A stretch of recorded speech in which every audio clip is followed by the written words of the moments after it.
7, 6.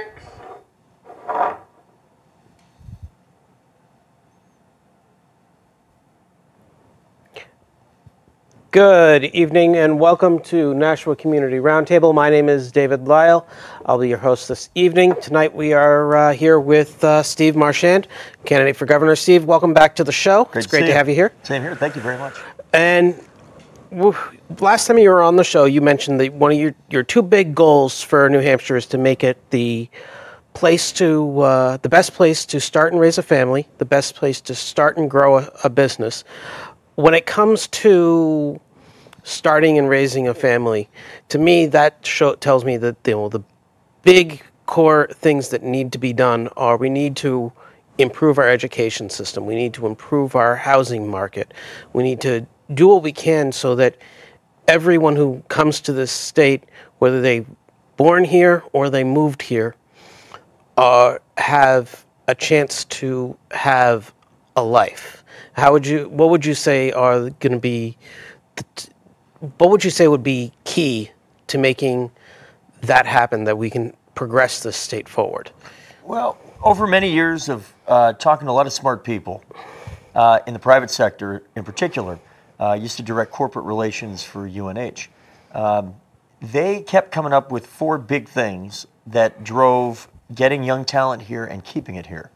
And they were, and you alluded to them, the quality of local public education, our commitment to infrastructure in all its different forms, the way that we tackle in an effective manner addiction and recovery, and how do we build a culture of entrepreneurship that is the best in America and attracts the kind of often relatively young people that are looking for the opportunity to create, to start, or to become a part of a young business. And it turns out the characteristics that give you that very pro-entrepreneur community are, some of them are intuitive, some of them are not. So it's not a simple answer, but they're interconnected. And if you've spent as much time as I have over the last 20 years seeing what works and doesn't work around the country, you realize New Hampshire's in a place where I think we can embrace this very pro-growth, pro-entrepreneur, inclusive, and attractive to young people kind of community. Excellent. And what about dealing with, you were talking about education, what about, we're seeing stagnant wages all throughout the country, and here in New Hampshire, we have the lowest minimum wage in the country, set off the federal minimum wage. What can we do as a state to get people the disposable income they need to rent an apartment or rent a house or even buy a house or pay their student debt if they get it? Well, if you go way back, I would argue that one of the biggest challenges New Hampshire faces, almost everything that we worry about in New Hampshire, including affordable housing, comes back to our incredible reliance on local property taxes to pay for everything. If you look at, for example, a new business in New Hampshire, most new businesses don't make a profit in the first few years. Most businesses start on a credit card or a loan off a 401k or a loan from a family member or friend. You're living on the razor's edge of making it to year 2 and year 3. So you can cut the business profits tax all you want, but if you don't make a profit, it doesn't help you. The biggest cost in state and local taxes for a lot of folks trying to start out is property tax, either in their mortgage or in the rent they pay. So it also means it changes the way we look at zoning in our state. Because we rely on local property taxes more than any state in America to pay for local public schools, over the last 50 years, we have more and more towns that zone out children. And they zone in, for example, McMansions. Because McMansions produce a lot of property tax, but they don't have a lot of kids, right? You can't have more than 2 or 3 kids for the most part in a McMansion, 2-acre home. Mm-hmm. What they don't want to have is apartments. Because if you take a 2-acre lot and you turn it into a lot of density, a lot of affordable housing, a lot of apartment units, you might have dozens of kids living on that 2 acres. It makes for a very vibrant community in the long run, but in the short run, it freaks out local lawmakers, local elected officials, because they're not getting that much property tax from the rental units, but they're getting a whole lot of kids that they've got to educate. In the short run, it does save them money, but in the long run, it is killing the vitality of many New Hampshire communities. It's why we get the second highest median age in America, the lowest birth rate in America, and no state in America has lost a greater percentage of its high school population in the last 10 years than New Hampshire, of any state in the country. It is all related to the way we look at the property tax as the end-all be-all of funding education, infrastructure, social services, and so on. And it's a big driver as to why we struggle to keep young people that are here or attract young ones that are not yet. Okay, and what about dealing with the state legislator? Have you, depending on whatever the makeup is, as governor, how would you work with them to improve the state to get us on a more progressive path? It's a 400-member legislature, as certainly you know, and some of your viewers may or may not know. About a third of the legislature flips every 2 years due to retirement or electoral change, defeat. I think this fall we're going to see more turnover than that. It's going to be, we live in very volatile times politically for obvious reasons, and I think we're going to see a lot of seats flip this year. I think we're going to see a Democratic majority in the House. I think we have a legitimate chance in the Senate. And obviously, I'm doing everything I can for that because I'm not just trying to get elected governor so that on my best day I can veto a bad idea.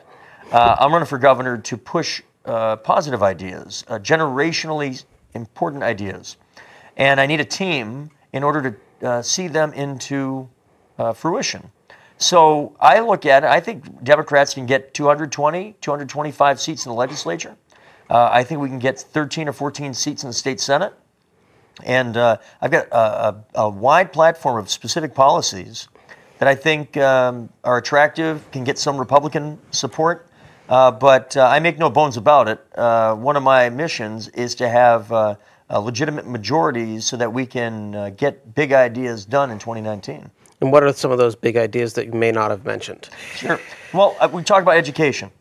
The driver of policy is education. You know, my opponent in the primary will talk about education, but she'll typically do it and just say, it's important, we just got to do something about it. We've got to make it stronger. But I'm a guy that audits city, county, and state governments for a living. I'm a numbers guy. The important part is the how. So I'm the only ex-mayor you're ever going to meet who did regression analysis while in office in order to figure out where you put a dollar in to get maximum return on that public investment. And so, for example, we're one of 6 states in America that do not provide state funding for pre-K. The next closest one on the map is South Dakota. We are the only state east of South Dakota that does not provide public funding, state funding for pre-K. And yet, we want to be an amazing place to start and raise your family. Are we communicating through public policy that we are serious about a mission like that? We are not. And so we know that dollars spent at the youngest ages are the greatest return on investment. It's daycare, it's pre-K, it's legitimate full-day K. Right now, we got full-day state funding of K, kindergarten, if the K stands for Keno. And while it's the best we could get with Governor Sununu, in a $6 billion a year budget, we should be able to find a way to fund full-day kindergarten in a sustainable way. But I want to go to pre-K. I also have a plan for debt-free college. I have a pilot program, costs between $4 and $5 million in year one, that starts with computer science, nursing, and elementary education. 3 places where we need young talent to enter the field. Now, is that for community college and 4-year public college, or just community college? Or the pilot program could be used for the 4-year on-campus undergraduate experience, so the university system, and can also be applied to the community college system.